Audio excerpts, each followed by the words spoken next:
Oi pessoal, tudo bem com vocês? Meu nome é Luana. Eu vou dar continuidade no assunto a respeito de poluição terrestre e agora nessa aula a gente vai estar dando foco nos horizontes do solo. Bom, na aula passada a gente viu alguns fatores que contribuem para a formação do solo e posteriormente para a formação dos horizontes do solo.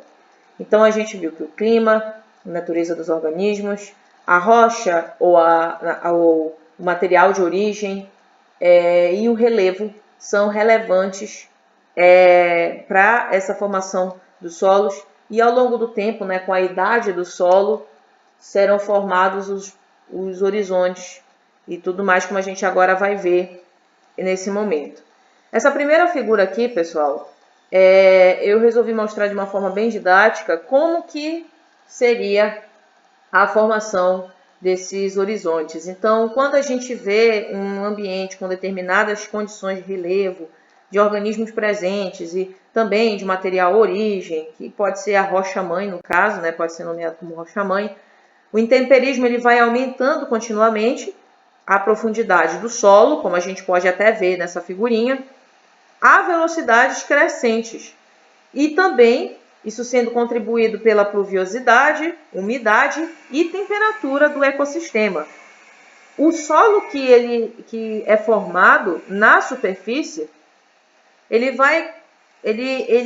começa a ter a presença de alguns organismos, alguns vegetais, que vão começando a colonizar, vão se estabelecendo, e com isso ocorre essa formação do ecossistema. Então, o processo da lixiviação, ela ocorre de qualquer forma, em qualquer estágio do solo e tudo mais. E essa lixiviação, como a gente viu principalmente pelas chuvas e tudo mais, por esse escoamento da água, ela vai fazendo a translocação das frações mais finas do solo, ou seja, as frações mais argilosas, especificamente, e também ocorre a remoção de sais minerais dessas rochas, desse material de origem. Enquanto que as frações mais grossas, elas vão permanecendo na parte superior. E aí, pessoal, que começa a se formar o solo, a formação inicial do solo. Então, a gente vê nessa segunda figura aqui os horizontes de alguns solos. Então, essa é uma classificação geral. Os horizontes dos solos, para uma questão um pouquinho mais didática e tudo mais, eles são classificados por letras. E essas letras correspondem a algumas características que esses solos podem apresentar.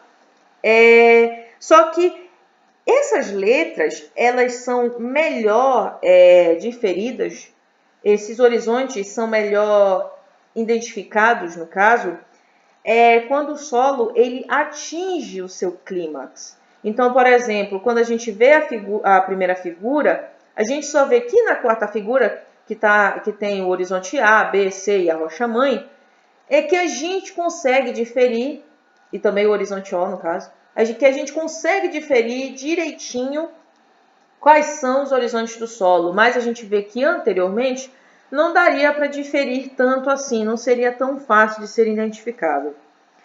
Então, essa questão do estágio da formação do solo, por exemplo, ele tem muito impacto, muita implicação, por exemplo, no ciclo hidrológico e nos regimes dos cursos d'água de uma determinada região. Então, por exemplo, dependendo do estágio do solo, pode ocorrer um maior escoamento, algumas regiões podem ter o acúmulo de água maior e tudo mais, ou algumas regiões que passam por processos de estiagem, elas conseguem ter um abastecimento de água por um breve momento.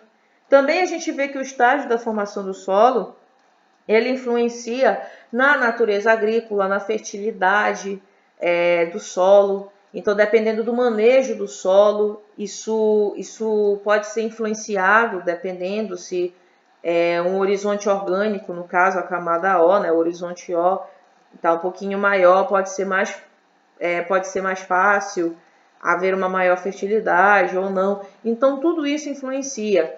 Lembra que eu falei da questão do clima? Então, por exemplo, quando a gente vê, observa regiões que são equatoriais e tropicais, diferindo no caso das regiões temperadas, né, dessa questão do clima, as regiões tropicais, equatoriais, elas têm a matéria orgânica mais presente na vegetação em si, elas possuem a matéria orgânica mais distribuída uniformemente, elas têm a maior